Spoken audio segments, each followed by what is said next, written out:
Ce médecin vous expliquera étape par étape comment activer le troisième œil, prouvant scientifiquement qu'il est réel et n'est pas un mythe.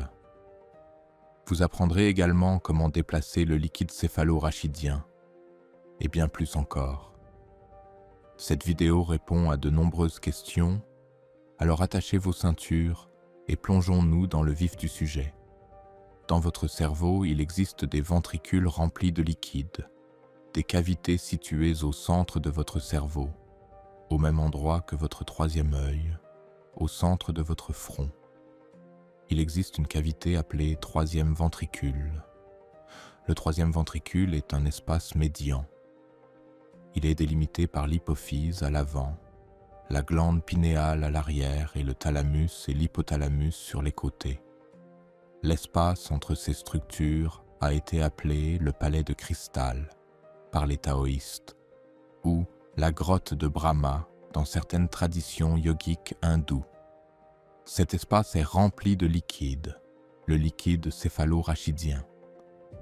Ce que le docteur Maro Zapatera vient de mentionner est un composant essentiel du corps humain, connu sous le nom de LCR, ou liquide céphalo-rachidien. Ce liquide remarquable joue un rôle crucial dans le fonctionnement de notre système nerveux. Approfondissons ce qu'est le liquide céphalo-rachidien et son importance. Le liquide céphalo-rachidien est un liquide clair et incolore qui sert d'agent protecteur et nourricier pour le cerveau et la moelle épinière. Présent dans les ventricules cérébraux, que l'on peut visualiser comme des cavités, comme le montre ce modèle. Il joue un rôle essentiel dans la protection de ces zones critiques. Ce liquide ne se limite pas à l'intérieur du cerveau, il baigne également la surface externe du cerveau, offrant ainsi une couche de protection supplémentaire. Son parcours ne s'arrête pas là. Le liquide céphalo-rachidien poursuit son chemin vers le bas de la moelle épinière, s'écoulant à travers le canal central et baignant également la surface externe de la moelle épinière. Ce flux continu garantit que le cerveau et la moelle épinière sont constamment entourés de ce liquide protecteur. Il est intéressant de noter que le corps humain contient environ 150 ml de liquide céphalo-rachidien à tout moment. Ce liquide n'est pas stagnant, il est continuellement renouvelé, avec un renouvellement complet environ 3 à 4 fois par jour. Cela équivaut à une production quotidienne de 450 à 600 ml de liquide céphalo-rachidien par le corps. En termes plus simples, notre corps génère chaque jour environ un demi-litre de ce liquide essentiel, ce qui souligne son importance pour le maintien de la santé et du fonctionnement de notre système nerveux central. Revenons maintenant à la présentation du docteur Zapatera. Au fur et à mesure que nous avancerons, tout commencera à s'assembler, offrant une compréhension plus claire du troisième œil et de la glande pinéale, ainsi que de leur fonctionnement complexe. Ce que vous voyez ici est une vue sagittale ou latérale d'une IRM d'un être humain adulte. Le liquide céphalo-rachidien est coloré en rouge. Sur cette image, vous pouvez voir comment il baigne toute la partie externe du cerveau, ainsi que les espaces internes et toute la partie externe de la moelle épinière. Notre système nerveux central flotte et est baigné par le LCR. Il est intéressant de noter que la moelle épinière se termine au niveau de la deuxième vertèbre lombaire, mais que le LCR descend jusqu'au sacrum. Il est important de savoir que le système nerveux central humain est remarquablement suspendu dans une colonne de liquide, alors que la masse réelle du cerveau varie entre 1400 et 1500 grammes. Son poids effectif, lorsqu'il est immergé dans le liquide céphalo-rachidien, est considérablement réduit, passant à environ 25 à 50 grammes. Cela montre que l'ensemble du système nerveux central flotte essentiellement dans ce liquide. Il existe une colonne centrale de liquide alignée avec la structure médiane du corps qui assure cette suspension et ce soutien unique. Mais d'où vient ce liquide? Eh bien, cette petite tache noire au milieu de l'image, c'est vous. C'était vous, sous forme d'embryon. Vous pouvez voir au-dessus le liquide amniotique. En dessous, vous pouvez voir le sac vitellin. Et tout autour, vous pouvez voir le liquide chorionique. Regardez comment vous vous développez essentiellement entouré de liquide, enfermé dans du liquide et totalement soutenu par du liquide. Vous êtes organisé et créé avec du liquide. Alors, d'où provient le liquide céphalo-rachidien? Il est intéressant de noter qu'il est dérivé du liquide amniotique par un processus appelé neurulation. Au stade embryonnaire, nous commençons par une simple couche de cellules, comme le montre l'image. Au sein de cette couche, il existe une zone spécifique appelée plaque neurale, qui est un groupe de cellules qui subissent un processus d'invagination et de neurulation. Au cours de ce processus, la plaque neurale se replie vers l'intérieur, créant ce que l'on appelle les rainures neurales et les plis neuraux. Ces plis finissent par fusionner. La plaque neurale est entourée de liquide amniotique qui joue un rôle crucial dans cette phase de développement. À mesure que la plaque neurale subit une invagination, les plis se soulèvent et finissent par fusionner, transformant ainsi la zone centrale. Cette zone centrale, qui faisait autrefois partie du liquide amniotique externe, devient progressivement ce que nous appelons le liquide céphalo-rachidien. Ainsi, le liquide céphalo-rachidien provient en réalité du liquide amniotique pendant notre développement embryonnaire. C'est un concept fascinant. Notre cerveau et notre moelle épinière ne sont pas seulement organisés autour du liquide, mais sont également baignés dans celui-ci au départ, ce qui souligne le rôle essentiel du liquide dès le début de notre développement. Au départ, votre cerveau embryonnaire est une vésicule creuse remplie de liquide, avec du liquide céphalo-rachidien à l'intérieur du tube et du liquide amniotique à l'extérieur. Au fur et à mesure de votre développement, le cerveau et la moelle épinière grossissent et se différencient, et le liquide céphalo-rachidien continue de baigner l'intérieur et l'extérieur de l'ensemble de votre système nerveux central. Imaginez-vous donc comme un minuscule embryon au tout début de votre développement. Lorsque vous commencez à prendre conscience, vous êtes enveloppé dans ce liquide primitif dans le ventre de votre mère.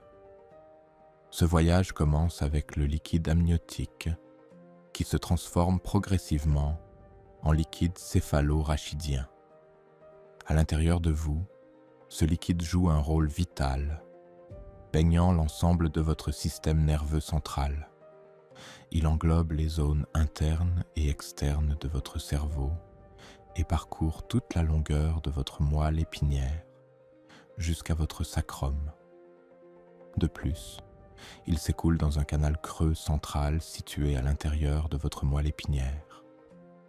La présence de ce liquide dans tout votre système nerveux central témoigne de son importance fondamentale dès les premiers stades du développement. Il est très important de comprendre cela et tout deviendra clair dans un instant. Voici une coupe transversale de la tête d'un embryon humain à 8 semaines de développement. Vous voyez ici le cerveau en développement. Il y a une structure fine au sommet. Je ne savais pas ce qu'était cette structure en forme de chou-fleur qui semblait flotter dans l'espace, alors j'ai demandé à mon collègue, qui m'a répondu qu'il s'agissait du plexus choroïde. Si le plexus choroïde produit le LCR, et si la structure qui produit le LCR est aussi grande, alors le LCR doit avoir un rôle important. Essentiellement, tout notre système nerveux en développement baigne dans le liquide céphalo-rachidien que vous voyez en bleu. Martin Marzullo, directeur du Heart Mind Institute, partage une perspective perspicace sur le liquide céphalorachidien. Il explique que, bien que le LCR ne soit pas la cause directe de l'énergie Kundalini, il sert de vecteur crucial à cette énergie lorsqu'elle circule dans le corps. Cette idée est reprise par le Dr Randolph Stone, fondateur de la Polarity Therapy, un système de soins de santé holistique. Le Dr Stone a 2 citations notables à ce sujet. Il affirme que l'âme nage dans le liquide céphalorachidien, suggérant un lien profond entre notre essence spirituelle et ce liquide. De plus, il observe que le liquide céphalorachidien semble fonctionner à la fois comme un réservoir et un conduit pour l'énergie ultrasonique et lumineuse. De même, le Dr Sutherland a partagé ses idées, s'appuyant sur les réflexions du Dr Andrew Taylor Still, qui avait une vision unique du liquide céphalorachidien. Le Dr Still considérait le LCR comme un intermédiaire dans le flux de l'intelligence divine, canalisant la création dans des segments embryologiques et leur insufflant la vie, la forme, la fonction et l'ordre. Cette perspective présente le LCR comme plus qu'une simple substance physique. Il est considéré comme un fluide imprégné d'intelligence et capable de façonner notre existence. De plus, le LCR serait un récepteur et un transmetteur sensible d'énergie, de vibrations et d'informations. Ce concept est similaire à la façon dont les remèdes floraux démontrent la capacité de l'eau à absorber, stocker et transmettre les énergies végétales. Dans le même ordre d'idées, les travaux du Dr Masaru Emoto ont montré que l'eau pouvait retenir l'énergie des mots. Ainsi, le liquide céphalorachidien pourrait également avoir la capacité d'absorber, de stocker et de transmettre l'essence de la source, nous permettant ainsi de faire l'expérience et d'être conscient de notre être. Comme je l'ai mentionné, le liquide céphalorachidien recouvre toute la surface externe du cerveau. Voyons où le liquide céphalorachidien est stocké à l'intérieur du cerveau, en nous laissant guider par sa structure. Il est stocké dans ce qu'on appelle les ventricules du cerveau. Ce sont des espaces remplis de liquide. À gauche, vous voyez une image du cerveau comme s'il vous regardait.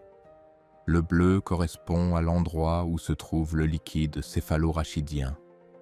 À droite, vous voyez une image du cerveau sur le côté, comme s'il regardait vers la gauche. Ce sont les ventricules tels qu'ils apparaissent à l'intérieur du cerveau. Pourquoi les ventricules du cerveau ont-ils cette forme ? Pourquoi le ventricule latéral est-il en contact avec le lobe frontal, le lobe pariétal, le lobe occipital et le lobe temporal du cerveau? Pourquoi la corne postérieure du ventricule latéral doit-elle envoyer une projection pour entrer en contact avec les zones visuelles du cerveau? Regardez le 3e ventricule au milieu. Il s'agit d'un espace médian. Pourquoi le 3e ventricule a-t-il ses 2 becs, l'un en contact avec l'hypophyse et l'autre avec la glande pinéale? C'est comme s'il devait entrer en contact avec ces glandes essentielles. Laissons donc la structure nous guider dans la compréhension de sa fonction. À quoi ressemblent les cellules qui sont en contact avec le LCR? Voici une image au microscope électronique à balayage de la paroi du ventricule, c'est-à-dire l'intérieur du ventricule en contact avec le LCR. On constate que les parois des ventricules en contact avec le LCR sont dotées de cils ou de structures fines ressemblant à des poils. Les cils peuvent battre pour créer des mouvements fluides. Ils sont également comme de petites antennes qui surveillent le liquide, avec des récepteurs qui captent les informations contenues dans le liquide céphalorachidien. Quels sont donc les récepteurs présents sur ces cellules? Il y a des photorécepteurs qui transmettent la lumière. Il y a des chimiorécepteurs qui transmettent des informations provenant des facteurs de croissance, des ions et des hormones. Il y a des mécanorécepteurs qui transmettent des informations provenant du flux, du mouvement et des vibrations. Le LCR peut donc transmettre des informations provenant de la lumière, des vibrations, des mouvements et des molécules. Pour mieux comprendre, examinons deux molécules importantes présentes dans le liquide céphalorachidien, la mélatonine et le DMT, toutes deux dérivées du tryptophane. On pense que ces molécules sont libérées par la glande pinéale dans le LCR. La mélatonine joue un rôle clé dans la régulation de nos cycles veille-sommeil et de nos rythmes circadiens. Le DMT, que l'on trouve couramment dans diverses plantes, est souvent utilisé dans les rituels chamaniques pour ses puissants effets psychédéliques qui peuvent induire des expériences mystiques et proches de la mort. La fonction endogène exacte du DMT dans le corps humain fait encore l'objet de recherches. Des études récentes ont indiqué que le DMT est produit dans la glande pinéale, le plexus choroïde et le cerveau. Il est intéressant de noter que ces niveaux ont été observés comme augmentant dans le cortex visuel des rats pendant un arrêt cardiaque, ce qui a conduit à des hypothèses sur son rôle potentiel dans les expériences de mort imminente. Imaginons alors le LCR comme un canal de transmission d'informations. Lorsqu'une substance telle que la mélatonine ou le DMT est libérée dans le LCR, elle peut rapidement disperser le signal dans différentes parties du cerveau simultanément. Cette transmission se produit sans avoir besoin de synapses, ce qui permet une synchronisation totale des informations. Ce processus peut impliquer non seulement des molécules comme la mélatonine ou le DMT, mais aussi des facteurs de croissance essentiels au développement ou à la santé du cerveau, voire des fréquences et des vibrations qui contribuent à notre sentiment de connexion à une source d'énergie supérieure. Mon hypothèse est que le réveil biologique de la Kundalini correspond à la montée de l'énergie sacrée du sacrum vers la tête à travers le liquide céphalorachidien. Examinons cela de plus près. Dans la théorie yogique, la Kundalini est une énergie primitive située à la base de la colonne vertébrale, que certains situent dans le sacrum, comme un serpent endormi attendant d'être réveillé. Grâce à la pratique du yoga, la Kundalini est réveillée et remonte physiquement le long d'un canal central, le Sushumna, pour atteindre le troisième œil, puis le chakra couronne, afin que l'éveil se produise. Le LCR pourrait-il être un transporteur de cette énergie primitive? Examinons quelques aspects anatomiques. Le sacrum est un grand os triangulaire situé à la base de la colonne vertébrale. Le mot vient du latin os sacrum, qui signifie os sacré. L'extrémité de la moelle épinière se trouve approximativement au niveau de la vertèbre L2, et le LCR descend jusqu'au niveau sacré 2 ou 3. Il est intéressant de noter qu'il existe un filament appelé filum terminal, qui descend du bas de la moelle épinière jusqu'au coccyx. Rappelez-vous que la moelle épinière contient un canal rempli de liquide qui remonte jusqu'au troisième ventricule. Certaines personnes affirment qu'il existe une petite fibre dans le canal central de la moelle épinière, composée de protéines condensées du LCR, qui va jusqu'à la glande pinéale, appelée fibre de Reisner. Swami Vivekananda, un yogi et enseignant vénéré, offre des aperçus profonds sur la compréhension yogique du corps humain. Il explique que, selon les yogis, il existe 2 courants nerveux dans la colonne vertébrale, appelés Pingala et Ida, ainsi qu'un canal creux appelé Sushumna, qui traverse la moelle épinière. À l'extrémité inférieure de ce canal creux se trouve ce que les yogis appellent le lotus de la Kundalini. Ils le décrivent comme une forme triangulaire dans laquelle, dans le langage symbolique des yogis, se trouve une puissance appelée Kundalini, enroulée sur elle-même. Lorsque cette Kundalini s'éveille, elle tente de se frayer un passage à travers ce canal creux, et à mesure qu'elle s'élève étape par étape, les couches successives de l'esprit s'ouvrent, et toutes sortes de visions et de pouvoirs merveilleux viennent au yogi. Quand elle atteint le cerveau, le yogi est parfaitement détaché du corps et de l'esprit, et l'âme se retrouve libre. La gauche est l'Ida, la droite est Pingala, et ce canal creux qui traverse le centre de la moelle épinière est le Sushumna. À l'endroit où la moelle épinière se termine dans certaines vertèbres lombaires, une fine fibre descend, et le canal remonte même à l'intérieur de cette fibre. Mais il est beaucoup plus fin. Le canal est fermé à son extrémité inférieure, situé près de ce qu'on appelle le plexus sacré. Vivekananda mentionne l'Ida, le Pingala et le Sushumna, qui sont considérés comme les trois principaux nadis dans la tradition yogique. Le terme nadi vient du tamoul, où il signifie nerf, vaisseau sanguin ou poule, et du sanskrit, où il signifie canal, courant ou flux. Dans ce contexte, Ida est situé à gauche de la colonne vertébrale, Pingala à droite, et Sushumna longe le centre de la moelle épinière. Dans certaines illustrations, Ida et Pingala sont représentés comme s'entrelaçant autour de Sushumna, selon un motif hélicoïdal, se croisant à des points qui correspondent aux chakras du corps. Ce système complexe met en évidence un lien profond entre notre corps physique et notre corps énergétique subtil, tel qu'il est compris dans la philosophie yogique. Pour moi, Ida et Pingala représentent les glandes pinéales et pituitaires, avec Sushumna qui remonte du centre de la colonne vertébrale, dans le tube rempli de liquide céphalo-rachidien, tous se rejoignant au troisième ventricule, l'espace rayonnant rempli de liquide au milieu de notre tête, le palais de cristal, la caverne de Brahma.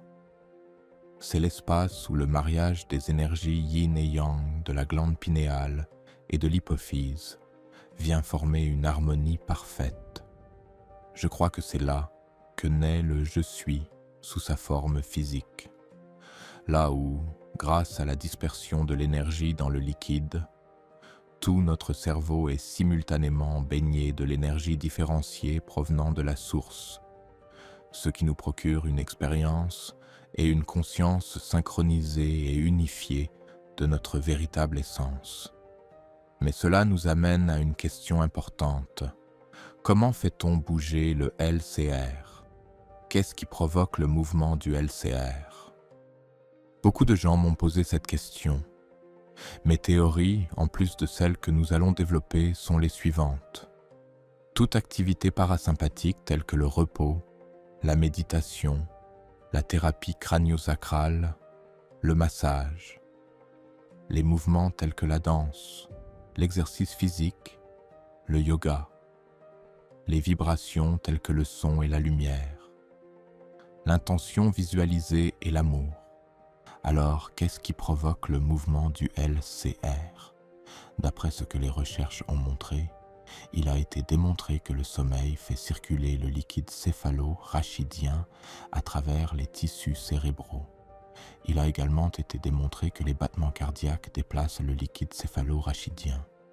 Cependant, l'un des principaux moteurs du mouvement du LCR est notre respiration. Voici une image IRM du cerveau. Sur l'image D, vous voyez une vue agrandie du troisième ventricule. Voici une série d'images illustrant le flux du LCR, qui est le point lumineux que vous voyez entrer dans le troisième ventricule lors d'une inspiration forcée. Cela représente une inspiration d'une durée de 2,5 secondes. Cela se passe donc comme suit. L'inspiration pousse le LCR dans le troisième ventricule, la cavité de Brahma, l'espace rempli de liquide situé au centre du cerveau. Voici un schéma du flux du LCR pendant la respiration forcée à chaque niveau de la colonne vertébrale. Les barres au-dessus de la ligne indiquent un mouvement vers la tête, et les barres en dessous de la ligne indiquent un mouvement vers le sacrum. En rouge, l'inspiration forcée. En bleu, l'expiration forcée. Les barres rouges montrent que l'inspiration forcée entraîne un flux ascendant du LCR à tous les niveaux de la colonne vertébrale qui ont été testés. Les barres bleues montrent que l'expiration forcée entraîne un flux descendant uniquement dans les régions médianes et inférieures de la moelle épinière. Le nombre de recherches établissant un lien entre la respiration et l'activité cérébrale est vraiment étonnant. Des découvertes récentes ont révélé que notre respiration peut influencer activement le flux du liquide céphalo-rachidien.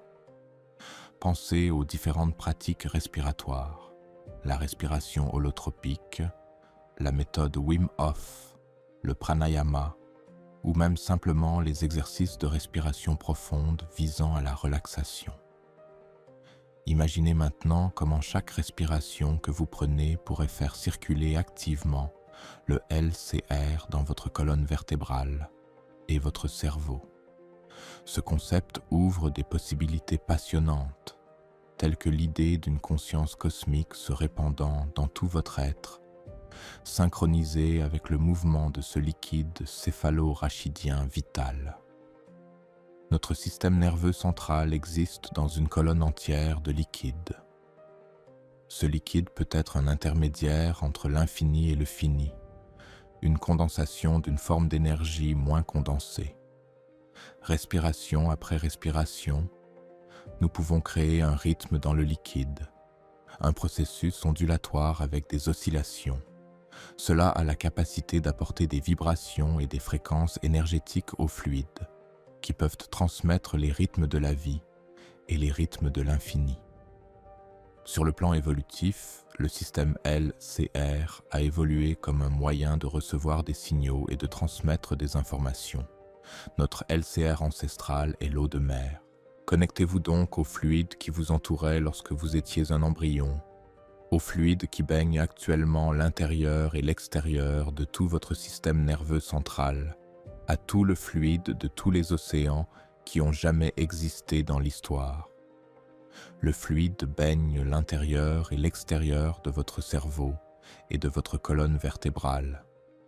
Imaginez qu'il s'agit d'un véhicule parfait pour transmettre des informations au cerveau, qu'il s'agisse de mélatonine pour nous aider à dormir, de DMT pour élargir notre conscience, ou d'un conducteur fluide de l'énergie source vers notre corps physique pour transmettre l'expérience du « je suis ». Notre être est également un véhicule de la conscience cosmique, cette conscience de l'esprit universel et de notre unité avec lui.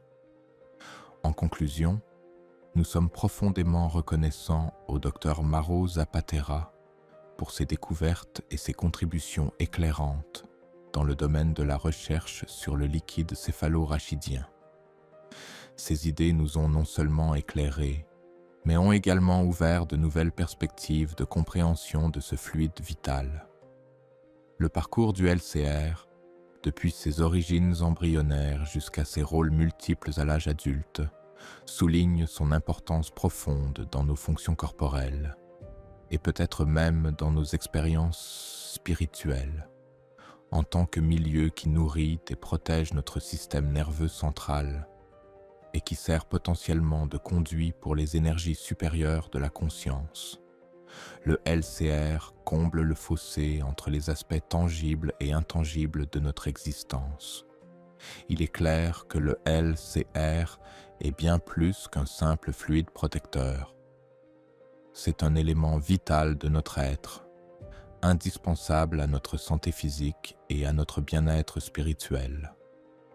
L'exploration de ses rôles et de ses fonctions, grandement facilitée par les travaux du Dr Zapatera, ouvre de nouvelles perspectives dans la compréhension du corps humain et de la conscience. En appréciant les travaux du Dr Zapatera, nous reconnaissons l'importance de la recherche et de l'étude continue de cet aspect fascinant de la physiologie humaine. Comment exploiter et comprendre tout le potentiel de ce fluide incroyable?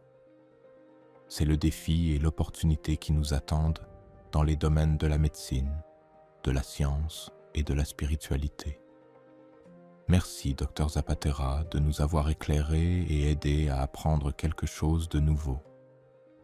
Vos travaux ont véritablement amélioré notre compréhension du rôle essentiel du liquide céphalo-rachidien dans notre voyage du fini vers l'infini. Merci de m'avoir accompagné dans cette exploration du liquide céphalo-rachidien et de sa place essentielle dans nos vies.